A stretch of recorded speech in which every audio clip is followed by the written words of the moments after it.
दादरा गाड़ी जो ॻोठाणनि पारां सिपको अमलदारनि जी ज़ियादतियुनि ख़िलाफ़ एहतजाज कयो वियो। कोट छांदड़ शरीफ़ जे रवासी अकबर लगारी यासीन सुलेमान मंगी ऐं ॿियनि चयो त सिपको अमलदारनि साईं ॾिनो कलवड़ मुराद अली बिल अदा करण बावजूदि ॿ लख रिश्वत घुरनि पिया। हुननि चयो त सिपको अमलदार रिश्वत न ॾियण ते बिजली जूं तारूं पिणु कटे खणी विया आहिनि। तॾहिं त ट्रांसफार्मर ॻोठ खां 2000 फुट जे मुफ़ासिले ते रखियो वियो आहे। कल्ह आया आहिनि वापडारा, तक़रीबन असांजो तारूं सभु लाहे विया आहिनि ऐं असांखे चई तक़रीबन 2 लख ॾियो असांखे त असां तव्हांखे बिजली लाई ॾींदासीं।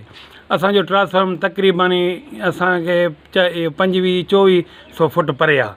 चवनि था असांखे तव्हां 2 लख ॾियो त पोइ असां तव्हांखे हिते तारूं लाहींदासीं ऐं नोड़ा लाहींदासीं। ॻोठाणे चयो त बिजली न हुजण करे पाणी जो बुरान वधी वियो आहे, जंहिं करे सख़्तु ॾुखियानि खे मोड़ ॾियण ते मजबूर आहिनि। मसइलो बिजली जो आहे, पाणी जो आहे, वाटर सप्लाई जेकॾहिं असां पाणी हलाईंदा आहियूं त हिते हाणे पाणी कीअं वञे मथे। बिजली कटे विया आहिनि, हाणे असां आज़ार में अची विया आहियूं। कल्ह खां पोइ असां तक़रीबन ईअं सम्झो त इहे हितां घटि में घटि 3000 फुटनि जे मथे हाणे उते ट्रांसफार्मर बीठो आहे। हाणे उतां असां किथे ग़रीब छिकूं।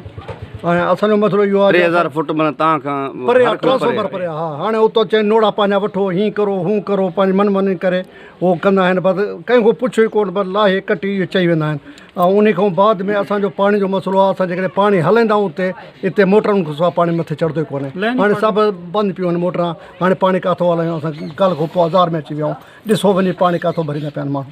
असांजो इहो बसि ॻोठाणे मुताबिक़ त सिपको अमलदारनि ख़िलाफ़ कार्रवाई करे साणनि इंसाफ़ कयो वञे। विज़िट कयो अवामी आवाज़ मीडिया ग्रुप जी वेबसाइट awamiawaz.pk